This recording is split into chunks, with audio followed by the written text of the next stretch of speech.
Capítulo 7. Después que hubo terminado todas sus palabras al pueblo que le oía, entró en Capernaum. Y el siervo de un centurión, a quien éste quería mucho, estaba enfermo y a punto de morir. Note usted que era un centurión romano, no era un judío. Los milagros y las sanidades Jesús las quiere hacer en las personas sin preguntar de qué religión son o de qué nacionalidad o de qué estado socioeconómico. Simplemente quiere sanar personas, porque su misericordia es sobre todos nosotros. Quiero dejar claro antes de ministrar lo siguiente. Hoy por hoy, no importa si usted pertenece a una o a otra religión, ni siquiera importa si va al cielo o va al infierno. Todos somos criaturas del mismo Creador, Dios. Y como criaturas del mismo Creador, Dios envió a su Hijo a morir por todos nosotros. Por lo tanto, no me importa esta noche qué religión profesa.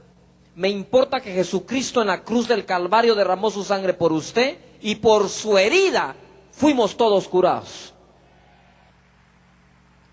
Cuando el centurión oyó hablar de Jesús, diga conmigo, oír.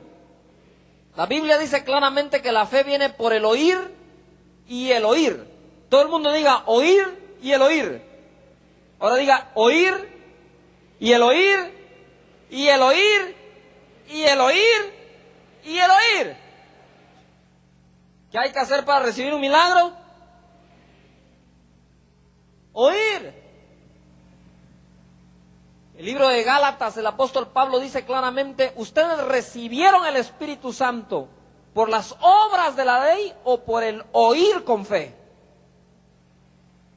A mí me gusta contar testimonios de las sanidades, me gusta pasar los testimonios por televisión, porque yo sé que cuando los estoy contando, la audiencia, aunque usted no lo crea, se está dividiendo entre creyentes e incrédulos. Entre gente que le cree a Dios por el imposible y la gente llena de prejuicios en sus mentes. Dios no es hombre, señores. No actúa como hombre, no piensa como hombre y no hace promesas de hombres. Dios es experto en imposibles. Lo que al hombre le es imposible, a Dios le es muy sencillo realizarlo. La palabra de Dios dice acá: y oyó hablar de Jesús, le envió unos ancianos de los judíos, rogándole que viniese y sanase a su siervo. Y ellos vinieron a Jesús y le rogaron con solicitud, diciendo: es digno de que le concedas esto. Todo el mundo diga la palabra digno. Dila más fuerte, digno. 5, porque ama a nuestra nación y nos edificó una sinagoga. ¿Cómo es posible que un romano edificara una sinagoga judía?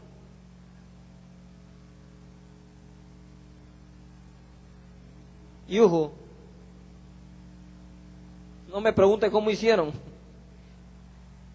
Y Jesús fue con ellos, pero cuando ya no estaba lejos de la casa, el centurión envió a él unos amigos diciéndole: Señor, no te molestes, pues no soy digno de que entres bajo mi techo.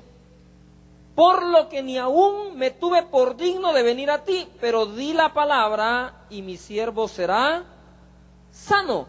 Porque también yo soy hombre puesto bajo autoridad y tengo soldados bajo mis órdenes, y digo a este: ve y va, y al otro: ven y viene, y a mi siervo: haz esto, y lo hace. Al oír esto, Jesús se maravilló de él. Cosa curiosa, ponga atención.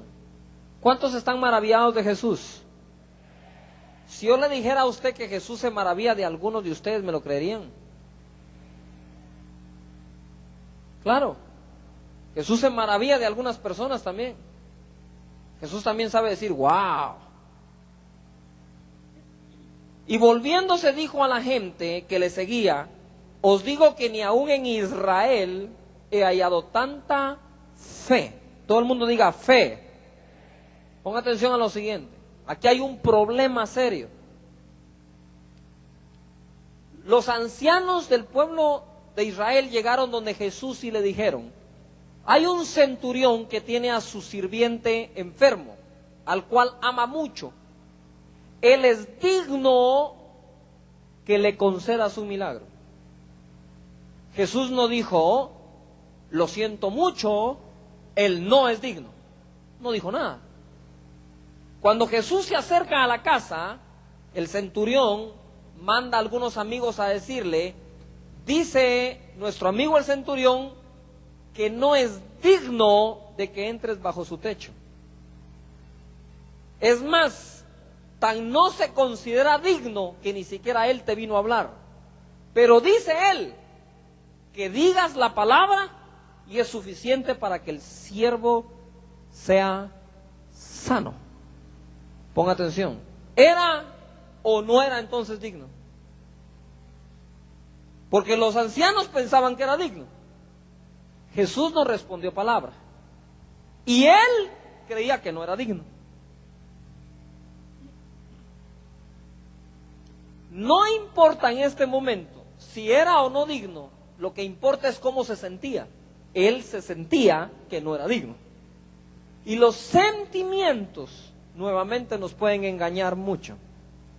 Por más indigno que ese hombre se sintiera, tuvo la fe de pedir un milagro. Mientras yo oraba, el Espíritu Santo me mostró mucha gente que no se cree digna del milagro aunque lo anda buscando. Mujer, tienes cáncer en la matriz, tienen un tumor en tus senos, necesitas el milagro, pero cometiste un aborto un día. ¿Eres digna o no eres digna de un milagro? Si yo te dijera, eres digna del milagro, tú dirías, pero no me siento digna. Y el vecino diría, ¿cómo puede ser digna una mujer que aborta de un milagro? Entraríamos en un serio problema de definir quién es digno y quién no es digno. El pasaje no se trata de definir la dignidad de nadie. El pasaje te dice que no importa quién se sienta o no se sienta digno, la fe en nuestro Señor Jesucristo y su palabra es suficiente para recibir un milagro por misericordia. Dáselo fuerte al Señor.